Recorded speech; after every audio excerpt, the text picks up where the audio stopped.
Madam గారిని కలిసి ఇలా అల్లూరి శ్రీనివాస్ మీద కంప్లైంట్ ఇవ్వడం జరిగింది. ఆవిడకి అన్ని ప్రూఫ్స్ ప్రొవైడ్ చేశాము.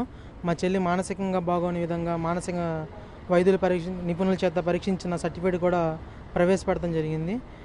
రాజాద్ గారు శివరుద్ర స్వామి ఆధ్వర్యంలోనే ఇదంతా జరిగి మేడం గారు మాకు అంతా సాయం చేస్తానని చెప్పారు.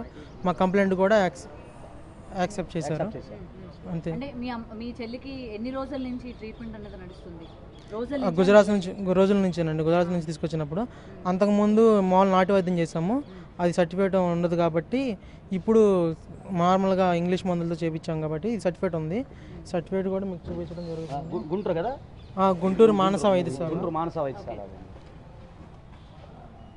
ఇంకేదైనా ప్రూఫ్ ఉంటే అడగండి, చూపిస్తాం. ఇప్పుడే చూపిస్తాం. ఈ విషయంలో మా చెల్లికి మానసికంగా బాగోలేదని మానస వైద్యశాల అంటే మరి ఆగాదు ఒకటి, ఇది కొద్దిగా బ్లర్ చేసుకోండి, ఎందుకంటే మళ్ళీ ప్రైవసీ ఉంటుంది. అట్లా కాదు, సర్టిఫికేట్ అనేది సరే మీరైతే చూడండి. అక్కడ చెక్ చేయించినట్టుగా వెనకూడదు. వెనక మీకు జరా గాండ ఫోటో తీసి పెడతాను మన గ్రూప్లో. ఇంకా టాబ్లెట్స్ కూడా చూపి బాబు, మందులు కూడా చూపించాలి కదా. వాడిన ప్రిస్క్రిప్షన్ అదే కాదు, మందులు కూడా కొన్నాం సార్. అది మెడిసిన్స్ కూడా ఇచ్చారు. కొంత వాడారు, అది చెప్తాను. కొన్ని వాడేసి వదిలేశారు. దేనికోసం వాడారు? అదే మానసికంగా బాగోలేదని చెప్పని ఈ మెడిసిన్స్ కూడా ఇవ్వడం జరిగింది. మానస హాస్పిటల్లో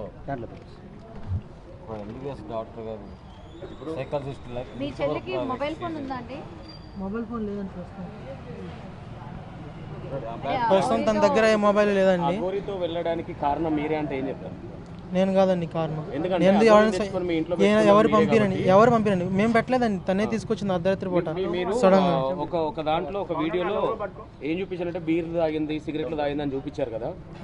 మీరు కొనుక్కొచ్చారా లేదంటే అగోరి? నేనే తీసుకొచ్చామండి. మీరే తెచ్చారు కదా. మరి ఒక మనిషి వచ్చి ఇవాళ ఇంట్లోని చుట్టం చూపుగానే వచ్చి మందు సిగరెట్లు తెమ్మని చెప్పి మీ చేతి ఇవన్నీ తెప్పించుకున్నప్పుడు మీకు ఎక్కడ అనుమానం రాలేదు అసలు? ఆ విధంగా ఒకసారి గొడవ అని చెప్పి పంపించేసామండి. ఒకసారి గొడవ పంపించేసి పోలీసు వారిని వాళ్ళ మీద తిరగబడి ఒక జర్నలిస్ట్ని, పత్రికా జర్నలిస్ట్ని కాలు కొట్టి ఇచ్చేస్తే మా అమ్మాయి శ్రీదేశ్వరి కాలేజీలో బీటెక్ చదువుతుంది. బీటెక్ చదువుతూ కాలేజీ నుంచి ఇంటికి వచ్చేసరికి ఇట్లా లేడీ అగోరు అలసలు చేస్తుందని చెప్పి తెలిసి పప్పాని వెళ్ళి చూసేస్తాను సరే అని ఉంది. ఆమె 2 వీలర్ ఉంది. ఆ 2 వీలర్ వేసుకెళ్ళి వెళ్ళి చూస్తే అక్కడ పోలీసు వారు ఏమన్నారంటే అమ్మాయి ఇంతమంది లేడీస్ ఉన్నారు, ఆమె బట్టలు కూడా తీసి పక్కన పడేసింది, ఎవరైనా ధైర్యవంతులు ఉంటే వెళ్ళి ఆమెకు బట్టలు కట్టండి అని చెప్పి అన్నారు. అయితే నా కుమార్తె మొదటి నుంచి ఒక ధైర్య సాహసాలు పెంచాను. ఆమె కొంతకాలం కరాటేగా నేర్పించాను. అయితే ఆ ధైర్య సాహసాలతో వెళ్ళి ఆమె బట్టలు కట్టినాక ఆ పోలీసులు ఏమన్నారంటే దయచేసి అమ్మ నువ్వు చిన్న పాప అయినా సరే ధైర్యం తెలియవు, కొంచెంగా అదే చేతులతో మా పోలీస్ వ్యాన్ ఎక్కిస్తామని చెప్పి పోలీస్ వ్యాన్ ఎక్కించి మా అమ్మాయిని ఆమెతో కూడా పోలీస్ స్టేషన్